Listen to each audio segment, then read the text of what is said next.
everyone, welcome to our channel, Rebecca Stu and the crew. I'm Rebecca, and today we're going to be making one of these interchangeable signs using items from the Dollar Tree. This is a great fun project because you can put it out all year and just change the wording to match the season. So let's go over our supplies first.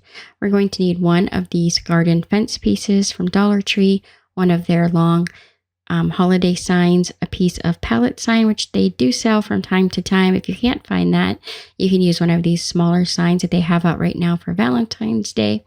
And then we're going to use some of their metal words and their magnetic buttons.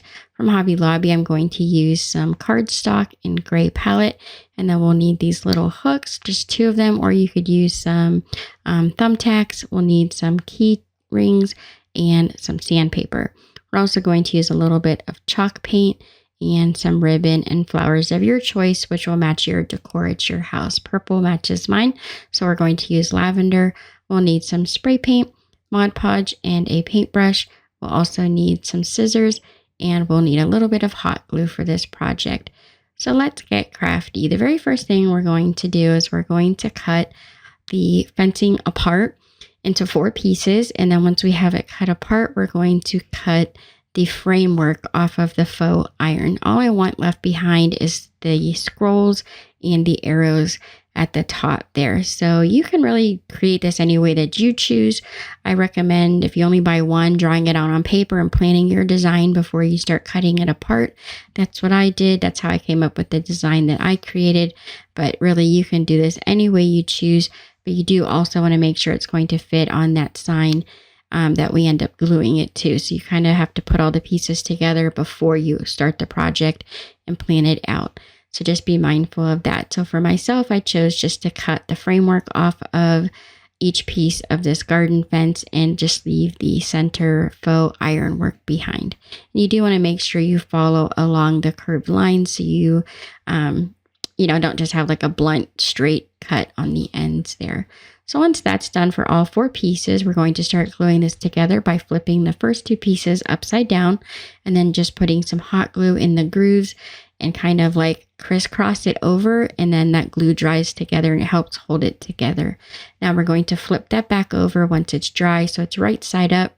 And the way I chose to do my design was I wanted the little curled pieces to create these hearts on both sides of the faux ironwork that we have for the garden fencing. So you just want to put a little bit of hot glue right on the end. You don't want to go too far down, and then glue your piece on.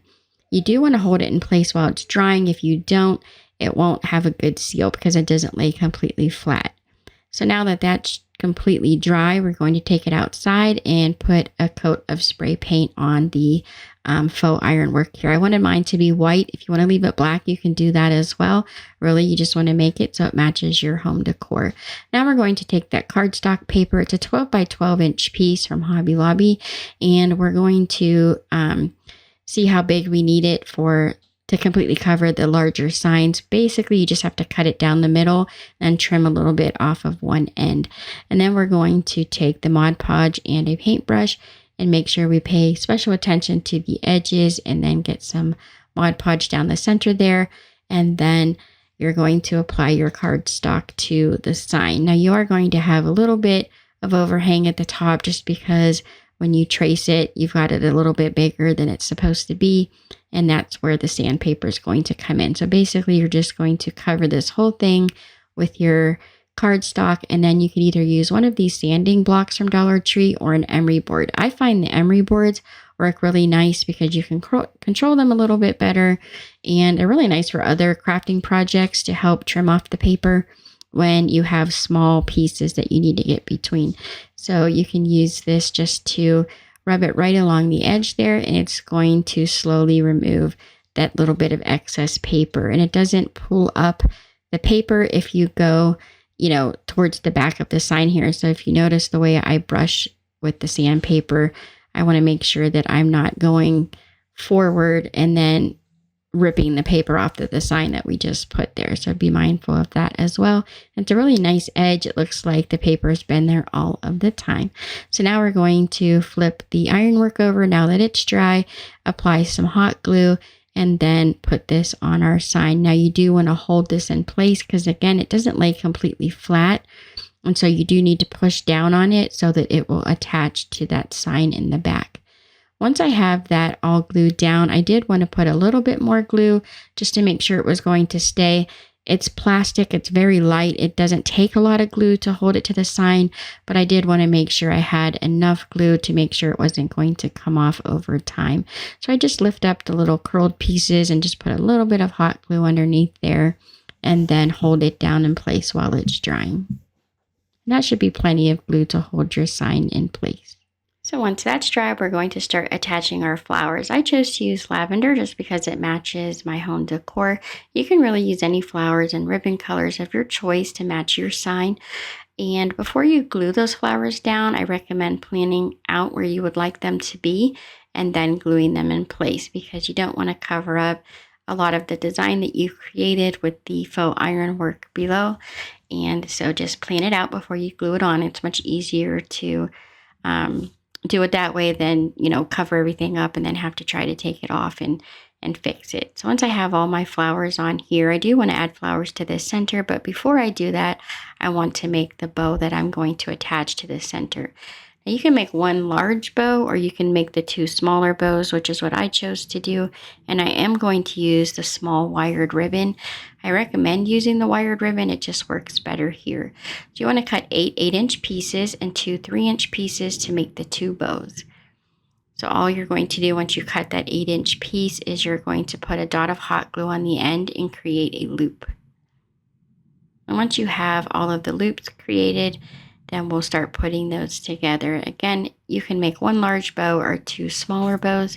I am going to glue flowers right to the center, which is why I did 2 bows so that I could space them out a little bit and have room for the flowers in the middle.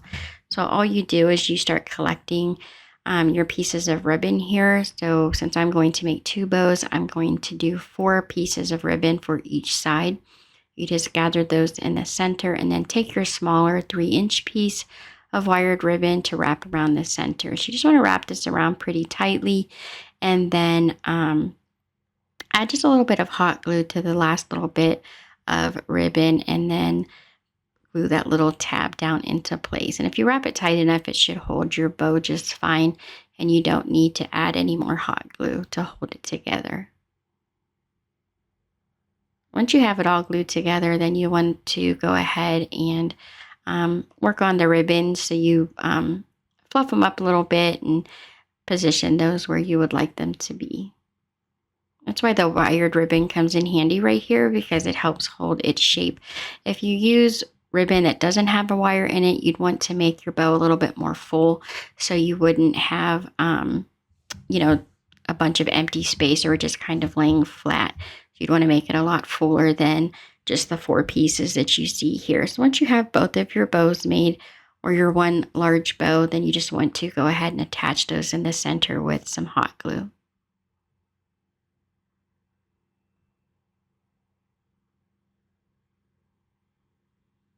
And then once those are attached, I chose to use this small bunch of purple flowers to glue right to the center of our sign. So then we're going to start working on the little sign that hangs below. You want to poke 2 holes in the first sign that we made to put our hooks in, and then we're going to take this small sign and prepare it. So I chose to paint mine with some white chalk paint, and I'm using a damp paper towel to put this on the sign with so I could wipe off as much as I can because I wanted it to have like a whitewash look. I didn't really want it to look like it was brand new painted.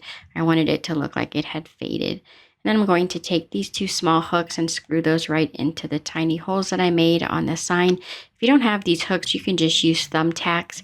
Those will work just as well. And then your small pallet sign that's hanging below, you want to poke 2 holes in those. Make sure you measure that they're going to line up with the hooks that you put in the sign above. And then just use a small piece of wire to create 2 little loops for each side. So you're just going to take that small piece of wire and fish it right through the hole and then twist it together to create a little loop. Then taking these key ring tags, we're going to take the smaller ring for the key ring, And we're going to fish that through the wire that we put on the pallet sign. And now those hooks will hang right over the larger hooks on the sign above or the thumbtacks that you use. And this is so you can take it off and on. I just really wanted it to hang. I didn't want to attach it with any glue or anything like that. Now taking those magnetic buttons, we're going to start gluing those onto the back of our sign. You want to focus mainly on the center of the sign, but you do want to cover a decent area. So I did mine almost on like a chevron pattern, like a zigzag pattern, and I glued all 14 to the back. And as you can see, it holds those little metal words from Dollar Tree perfectly. I give it a good shake here to show you guys how well it holds just by using those magnets on the back. And then you can just attach that to the sign above, and it's basically done. And like you can get these packs of metal words all year at the Dollar Tree. They have some for Easter, they have some for Valentine's Day. In the fall, they have a pack that they put out, and they have some for Christmas as well. There's lots of different packs that you can collect throughout the years. You can change this sign. So I'm going to take the larger pieces of those key rings that we didn't use earlier, and we're going to take 2 of those to glue to the back. And these will be the hangers that we're going to use to hang our sign up with. And I just attached these with hot glue. You really don't need anything else to attach to the back of this. It's not a super heavy sign, so it holds it pretty well.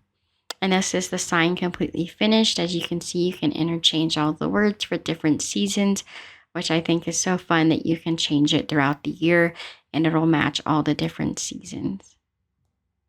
I am really in love with how this turned out. I've had this garden fencing for over a year and just never used it. I didn't know really what to do with it, and I'm really happy with what I came up with. I hope you guys are too. Thank you all so much for watching. Don't forget to subscribe, like, and share. And here are some other videos from our channel you might also enjoy. Check back on Fridays. We post videos to show what is new each week at the Dollar Tree. I hope to see you next week. Thanks so much for watching, and I'll see you next time.